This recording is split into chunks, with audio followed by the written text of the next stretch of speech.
The Kansas City Chiefs are well rested, and I think their path to the Super Bowl is exactly the path they would have drawn up if they were able to choose. This really is a great situation for the Chiefs. So in this video, I'm going to talk about how the Chiefs can win the Super Bowl and three-peat.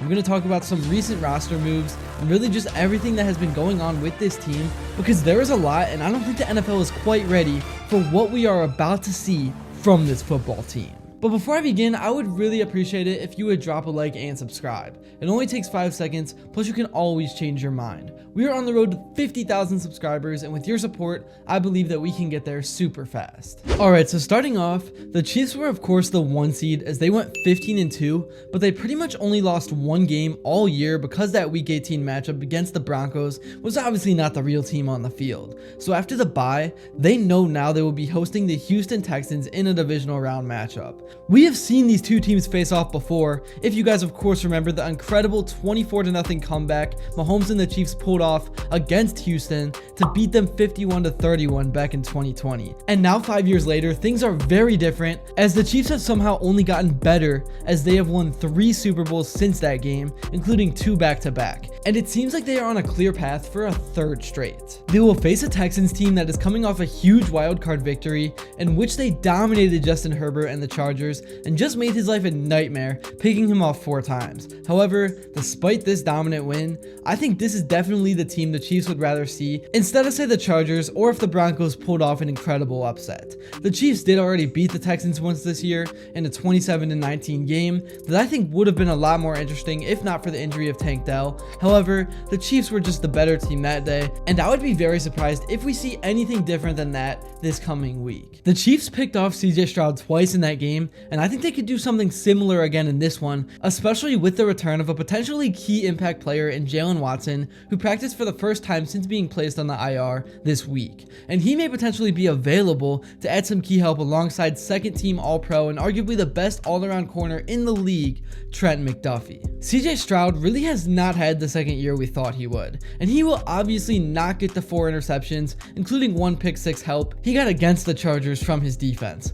Plus, going on the road into an environment like Arrowhead and temperatures that are expected to be near 0 with the wind chill on top of that is another reason why the Chiefs have to be the favorites to come out of the AFC for a 3rd straight year. Once the Chiefs get past the Texans, they will run into one of the 2 MVP favorites, that being Josh Allen and the Bills, or of course Lamar Jackson and the Ravens. The Chiefs had very good games with both these teams, those being of course the Isaiah Likely toe barely being out of bounds opening night win against the Ravens, and the Chiefs' only real loss of the season on the road at Buffalo, which was capped off by Josh Allen's amazing touchdown run to seal it for Buffalo. I think the Bills and Ravens would both be great matchups for the Chiefs and would be really fun to watch, and of course we all remember the overtime coin flip Chiefs-Bills AFC Championship game, which made the NFL change the overtime rules, and it would be really fun to see a scenario like that happen again.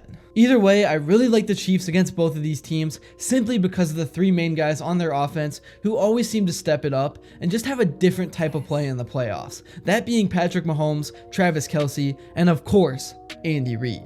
Mahomes has not had the regular season we are used to, but we cannot let him fool us again. He always turns it up in the playoffs and has only lost 1 home playoff game in his career, as well as making the AFC Championship every single time as well. We literally saw the same thing last year. He did not have a great regular season, and everyone wrote the Chiefs off and thought there was no way they could go back-to-back. But of course, Mahomes turned it up in the playoffs and led the Chiefs to yet another Super Bowl, capped off by a 333-yard, 2-touchdown Super Bowl MVP game against the Niners. This year, he has a way better wide receiver room as well, with the big midseason addition of Deandre Hopkins, who's starting to seem a little more like the D-Hop we know. The addition of speedsters Xavier Worthy and Hollywood Brown recently returning has impacted this offense already. And then not to mention Jalen Watson, Juju Smith-Schuster, who can always make an impact, and they may even be getting McCole Hardman back from the IR as well, who of course, as we remember, caught the game-winning TD in the Super Bowl. This is by far the deepest and best wide receiver room Mahomes has had since they traded Tyreek Hill. And that is just the receivers, not to mention the 2 tight ends they have, being Noah Gray, who has emerged this year and become a legit option for Mahomes, and of course Travis Kelce, who again people may think he has slowed slowed down because of the less production in the regular season, but he always turns it up in the postseason, and his best is starting to come out, as the last time we saw him, he had 8 catches for 84 yards and a TD in the Christmas Day win against the Steelers. We saw him have a great postseason run last year, averaging 8 catches and 88 yards per game with 3 TDs en route to a Super Bowl victory.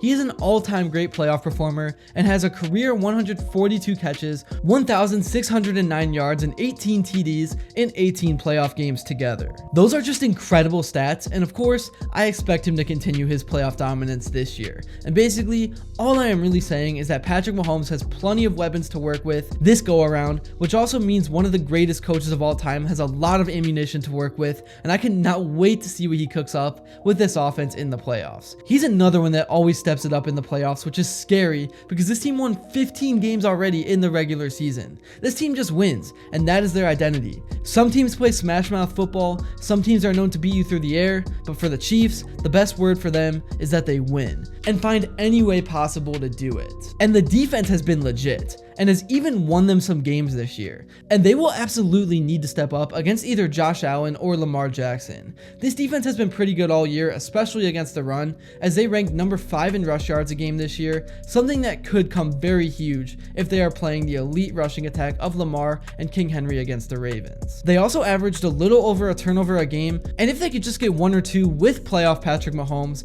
at home, I think things would fare very well in their favor. And of course they have the star power on their defense, with first-team All-Pro Chris Jones and Trent McDuffie leading them, and they will need to continue their dominant run as they have allowed just 19.2 points per game this season, which was 4th best in the league, and I cannot wait to see what Spags in this defense does in these playoffs. Like I said, I really do think this is the best possible route for the Chiefs to become a champ for the 3rd straight year. And then as I talked about, they will take on a Houston team led by a young and struggling CJ Stroud in a game where I would be absolutely shocked if the Chiefs lose. But then again, anything can happen in the playoffs because all these teams are here for a reason, so you never know. A lot of people think the Chiefs are not as good as their record because they just win so many close games. But to me, that just shows how built and ready for the playoffs they are, because a lot of these games will come down to 1 possession, and they have now won 16 straight 1 possession games, with a lot of them coming this season. Some people say it's luck, but I think it's just finding a way to win and making key plays when you need them,